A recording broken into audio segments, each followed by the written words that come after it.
السلام علیکم ورحمۃ اللہ وبرکاتہ۔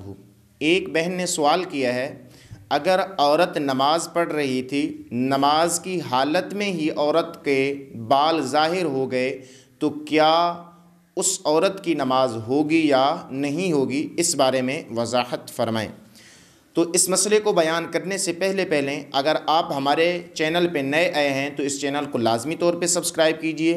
اگر آپ کو یہ ویڈیو اچھی لگے تو اس ویڈیو کو لازمی طور پہ لائک کیجئے گا۔ چلتے ہیں اپنے جواب کی طرف۔ نماز کے اندر اگر کوئی عورت اپنے بالوں کو ظاہر کرے یا ایسا باریک کپڑا پہنے جس سے اس کے اعضاء، اس جسم کے جو حصے ہیں وہ ظاہری طور پر نظر آتے ہوں، تو اس صورت کے اندر جو نماز کی شرط ہے ستر عورت، یعنی کہ اپنی شرمگاہ کا چھپانا، وہ اس پہ عمل نہیں کر رہی، تو لہٰذا اس کی نماز نہیں ہوگی۔ تو عورت کی جو شرمگاہ ہے وہ یہ ہے کہ اس کے دونوں ہاتھ، دونوں پاؤں اور اس کا جو چہرہ ہے، مطلب اس کے علاوہ نماز کے اندر مکمل طور پہ چھپانا اس پر فرض ہے۔ مطلب اس کے جو بال ہیں اس کا بھی چھپانا لازم ہے۔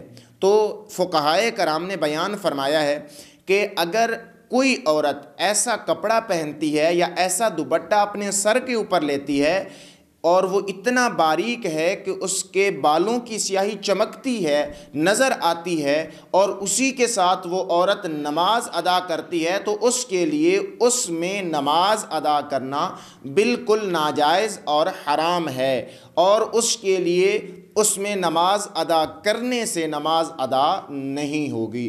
تو یہ نماز کے اندر ہے۔ باقی نماز کے باہر بھی ایسا لباس پہننا جس سے عورت کے جو اعضاء ہیں، عورت کے جو بازو ہیں، وہ مکمل طور پہ عیاں ہوں، مکمل طور پہ نظر آئیں، تو اس صورت کے اندر اس کے لیے یہ کام کرنا حرام ہے۔ تو ہمیں چاہیے کہ ہم ان باتوں پر عمل کرتے ہوئے نماز کے اندر بھی ایسے کپڑوں کا اہتمام کریں کہ جس سے ہماری جو شرمگاہ ہے، مطلب عورت کے جو جسم کے اجزاء ہیں، وہ بھی ظاہر نہ ہوں اور ہمارے جو بال ہیں وہ بھی ظاہر نہ ہوں۔ تو اس طریقے سے جب ہم کریں گے تو ہماری نماز بھی صحیح ہوگی اور ہم دین اسلام پر عمل بھی کر رہے ہوں گے۔ تو امید ہے آپ کو یہ مسئلہ سمجھ آ گیا ہوگا۔ اگر آپ کو یہ ویڈیو اچھی لگے تو اس ویڈیو کو لازمی طور پہ لائک کیجیے گا۔ السلام علیکم ورحمۃ اللہ وبرکاتہ۔